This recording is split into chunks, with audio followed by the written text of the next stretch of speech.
Hi, my name's John. My question's about time frames.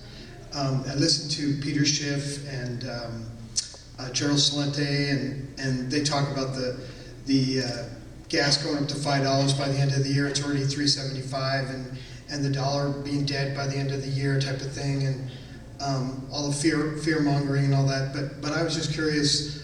And as we wake up, and as people wake up, they tighten the screws even more. So I was just curious what you know about time frame. And the other question I had, because I can't remember in the movie, did you mention anything about vaccines? You did, okay. Just that about time frames. What do you know, or from what's, I know everybody's talking about 2012, but 2013, that's the year that this is all going to happen, or at the end of the year, 2013. So I was just curious what you may have knowledge about as far as that. Well, I don't think anybody knows for sure, but Gerald Celente and Peter Schiff are two people that I follow also. I think that they're both, proven themselves to be really effective forecasters. And so my approach, and with my friends and video blogs that I do and so forth, is basically recommending that people listen to people like that and prepare as if they're right, and then do everything they can to make them wrong. And that's what we've done. When I see this stuff on the network news about the economy recovering, I can hardly hold my lunch. There's just no evidence whatsoever, no good reason why it would actually be recovering, because they're only printing more fake money.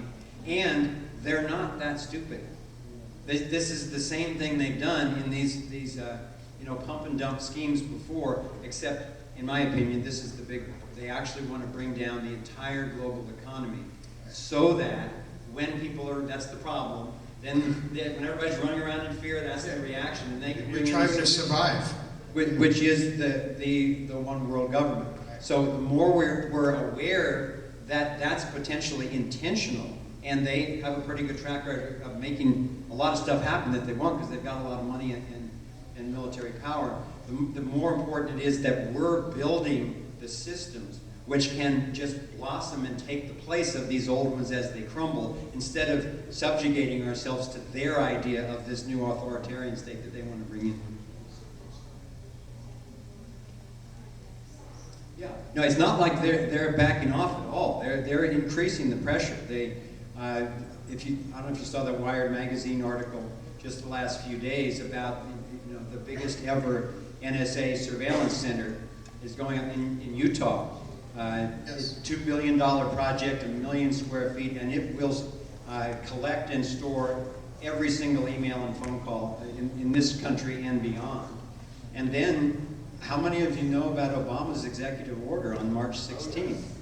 Yeah, he just calmly wrote this thing out, basically saying, in case, for purposes of national defense, when I deem it necessary, basically, I get to take over the natural resources of the country.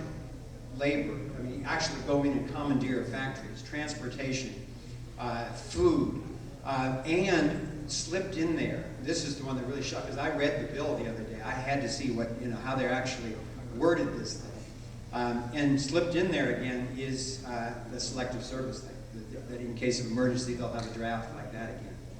So I think this is what they're doing. Some people think, well, this is because they're going to war with Iran, maybe might need this. I think that Iran might be part of the whole thing, creating a collapse type of situation. But fundamentally, the NDAA and the FEMA camps and the Patriot Act and the military commitment, all this stuff, as far as I can see, is ultimately to try to handle the blowback that is already starting to arise in this country, and I think is going to get much worse when people are even more broke and more homeless, and the food starts disappearing from shelves. I hope that never happens, but I highly recommend that people plan for some period of time like that, and then do exactly what your community is doing in terms of organizing by sectors and getting energy independent and getting food independent and so forth.